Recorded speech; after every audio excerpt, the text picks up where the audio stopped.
급전이라고 이야기하는 단기 차입금, 지금 기업들마다 굉장히 빠른 속도로 늘어나고 있습니다. 예상보다 경기 회복이 안 된다는 신호죠.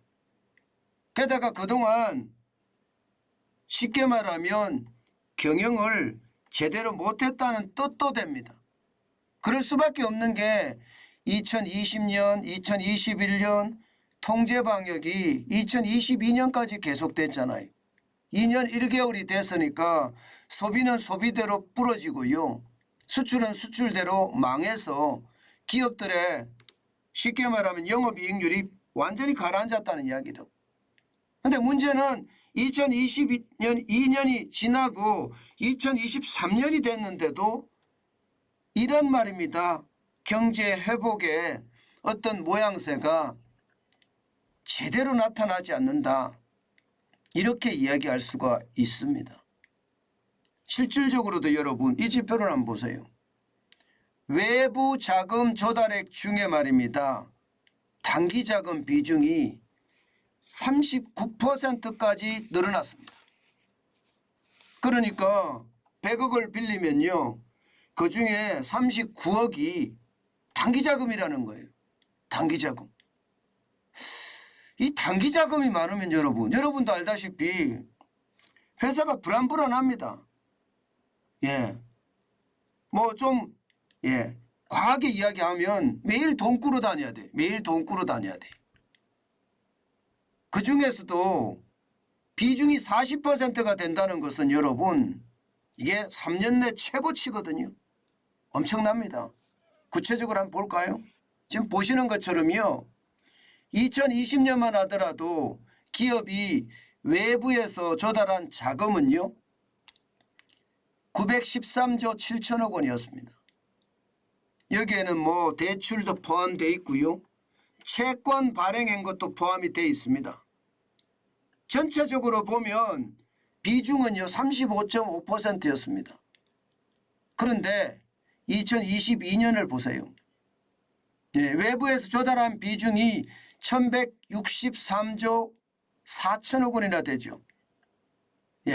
단기 조달 비중도 39%까지 늘었습니다. 3년 내 최고치입니다. 3년 내 최고치. 그러면 여러분 이게 3년 내 최고치라는 것은 2022년 기준이잖아요. 그러면 코로나19의 이전 2019년보다도 지금 단기자금 비중이 많다는 이야기인가요? 그러면 기업들은요. 그만큼 말입니다. 유동성 때문에 옴짝달싹 못하는 그런 상황에 봉착할 수도 있습니다. 게다가 외부 자금 조달조차도 늘어났습니다. 2년 사이에 27.3% 249조 7천억 원이 늘었어요. 굉장히 늘어나죠. 일반적으로 기업이 잘 돌아가면요. 외부 자금 조달 규모가 줍니다. 게다가 경기가 엄청난 확장기가 아니고서는요. 이게 점점 줄어서 사실 기업의 영업이익률 쉽게 말하면 순이익 구조가 굉장히 잘 돌아갈 수가 있습니다. 그런데 지금처럼 이렇게 단기 자금 비중이 높아지면서 외부 자금 조달 비중까지 높아진다는 것은요. 기업의 경영활동이 굉장히 어려워진다는 거예요. 이게 좋아져야 되는데 좋아질 기미가 그렇게 안 보인다는 사실입니다. 그러니까 많은 사람들이 경고를 하고 있습니다. 저거 급전 잘못하면 한 방에 훅 나가는데 이렇게까지 이야기합니다. 한 방에 훅. 이 한 방에 훅이라는 게 중요하잖아요. 실질적으로 대기업들도 지금 위험하다 제가 말씀을 드렸잖아요. 실질적입니다. 실제 조사한 것은요. 국내 비금융 외부 감사 대상 기업 3만 1908곳을 대상으로 조사를 했는데 여기에는 대기업도 포함이 되어 있습니다. 특히 말입니다. 이 조사의 주체가 한국경제인협회입니다. 그러니까 전국경제인연합회가 이름을 바꿨죠. 쉽게 말하면 대기업들의 집단이에요. 대기업 집단 친목단체라고 이야기할 수 있습니다. 그러면 여기서 조사할 때는 대기업을 중심으로 조사하는 경우가 굉장히 많습니다. 그런 차원에서 본다면 단기자금 비중이 충격적이 될 수도 있다. 저는 그렇게 생각합니다. 이게 중소기업을 조사한 것도 아니고요. 예.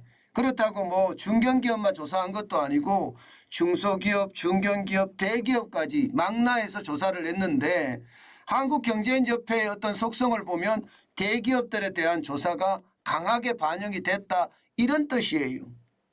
그러면 대기업도 위험하다는 말이 현실적으로 충분히 가능하다 이런 생각이 들고요. 게다가 여러분 이거 한번 보세요. 최근 2년간 실제 단기 차익금이 폭증한 기업인데 신세계만 하더라도 신세계 건설이 지금 난리예요. 예, 2021년까지만 하더라도 단기 차익금 15억밖에 안 됐습니다. 그런데 2023년 2년 사이에 1615억이나 됐습니다. 증가율이 10,000%가 넘습니다. 1667%예요. 예, 그만큼 말입니다. 상황이 어려웠다 이런 얘기가 되는 거죠. SK케미칼도 마찬가지입니다. 예, 2021년도 29억이었는데 예, 2023년도에는 2,723억 원입니다. 9,160%가 늘어났습니다. 퍼센트로 따지니까 어마무시하죠. 충격적이죠. 롯데관광개발도요. 331억 원이었는데 7,728억 원. 2,801%가 늘었습니다. 이것을 보니까 여러분 대기업들도 지금 만만치 않다 이런 생각이 들지요. 예를 들어 신세계 건설 같은 경우는요. 요즘같이 건설 경기가 최악으로 몰아치고요. 여기에다가 지방건설사들이 줄줄이 넘어지는 것을 감안을 해보면 신세계 건설도 이게 온전하지 않다, 안전하지 않다 뭐 이런 표현 충분히 가능합니다. 2년간의 단기 차익금만 1667%가 늘어났으니 이게 안전하다 이렇게 이야기하기는 좀 어렵죠. SK케미칼도 마찬가지입니다. 이게 9,160%가 늘어났잖아요. 대기업이기 때문에 안 망한다? 저는 이런 대마불사 안 믿습니다. 이미 말입니다 여러분. 대마불사는요. 예, IMF 때 다 깨졌어요. 대우건설이든 뭐 대우그룹이든 한꺼번에 무너지는 거 여러분 보셨잖아요. 기아도 무너졌죠. 뭐 안 무너진 데가 없다. 30대 그룹 중에 5개가 무너졌다 이렇게 이야기할 정도로 대마불사가 없다는 걸 보여줬거든요. 지금 이 상태라면 뭐 대마불사의 문제가 아니라는 뜻이죠. 그만큼 말입니다. 단기 차익금이 많이 늘어나는 것은 불안 중에 불안이다 이렇게 이야기할 수가 있습니다. 물론 뭐 롯데관광개발은 지금 중국의 단체 관광이 터졌으니 뭐 앞으로 더 좋은 결과가 있을 수도 있습니다. 그렇지만 전체적으로는 단기 차익금이 갑작스럽게 많이 는다는 것은 어째 보면 말입니다. 기업의 상황이 좋지 않다 이렇게 이야기할 수가 있습니다. 여기서 좀 더 확장을 할까요 여러분?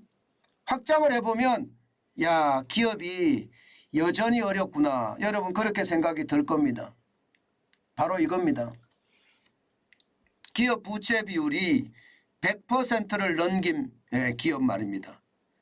그 기업들이 국내 상장사 죄송합니다. 국내 비금융 외부감사 대상 3만 1908곳 중에 말입니다. 2020년은 18,399개였습니다. 62%에 해당됐거든요. 2021년에는 63% 정도 해당되는 19,769곳이에요. 그런데 2022년 보세요. 75%까지 올라갔어요. 23,873곳입니다. 예, 이게 3만 1908곳 중에 부채 비율이 100%가 넘는 기업이 23,873곳이라고 이야기하니 이게 기업 경영이 좋아졌다 이렇게 하기가 어렵죠.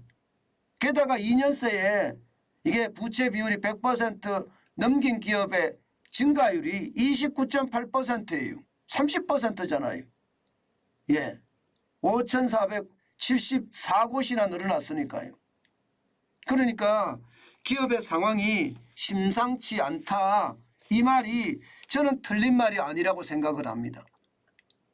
전체 흐름을 보면 기업의 상황이 굉장히 어려워져 있는 거 사실이에요. 지금 이런 지표들이 제대로 지금 발표가 안 돼서 그렇지 이런 지표들이 나올 때마다 저는 충분히 놀라울 정도라고 생각합니다. 부채 비율이 이렇게까지 늘어나는 기업들이 팍팍 폭증하죠. 게다가 대기업들도 지금 차입금이 늘어나고 단기 차입금이 늘어나고 있죠. 여기에 단기 차입금 비중이 3년 내 최고 수준으로 갔다는 것은 그만큼 말입니다. 회사들이 어렵다는 이야기고요. 여기에서 우리가 가장 중요한 게 있습니다. 단기 차입금 비중이 높고요. 기업 부채 비율이 높으면요. 기업들은 투자하기가 굉장히 어렵습니다. 지켜나가는 것도 굉장히 어렵다고 이야기할 수가 있어요. 그러면 기업의 성장성이 그만큼 떨어진다는 이야기가 되는 건가요? 게다가 경기 침체의 어떤 상황이 지금 계속되고 있는 상황이거든요. 이 침체가 아직까지 바닥을 찍고 올라갔다 하는 그런 가시적인 지표는 안 보입니다. 그렇게 봤을 때 기업들의 단기 자금, 급전에 대한 비율은 점점 더 올라가고요. 그러다가 이게 경기 침체가 길어지잖아요. 길어졌을 때 과연 감당할 수 있을까요? 중소기업은 감당하기가 굉장히 어려울 거고요. 당연히 대기업도 저는 어려워질 거라고 저는 예상합니다. 그만큼 말입니다. 지금 전체 상황이 좋다 이렇게 말하기는 어렵습니다. 경기가 약간 회복되는 기미는 보여요. 그러나 다시 재침체하는 그런 어떤 위험성도 있다는 것 저는 한 번쯤 우리가 보고 넘어가야 될 것 같아요. 제가 이렇게 지표를 가지고 분석을 하잖아요. 그런데 그 지표가 어긋난다고 완전히 어긋난다고 저는 한 번도 생각한 적이 없습니다. 지표는요 여지없이 들이맞았습니다. 때문에 여러분 투자는요 기업에 대한 투자도 마찬가지고요. 진짜 조심하셔야 돼요. 요즘 기업 하늘이 무너져도 솟아날 구멍이 있다고 하니까 좋은 일을 만들어낼 수도 있겠죠. 좋은 일도 만들어낼 수도 있겠지만 가장 중요한 것은요. 하늘이 무너져도 솟아날 구멍을 바라는 여행을 바라는 것보다가 오히려 말입니다. 안전하게 나를 보호하는 것이 저는 가장 중요한 게 아닌가 저는 그 생각해 봅니다. 게다가 말입니다. 내가 투자 전문가가 아니다. 내가 투자 전문가가 아니다. 이런 생각을 하고 계시다면 이럴 때는요. 투자하는 게 아닙니다. 이럴 때 자칫 투자 잘못했다가 진짜 최악의 수순을 맞을 수도 있습니다. 저는 여러분들에게 다시 한번 말씀을 드립니다. 이럴 때는요.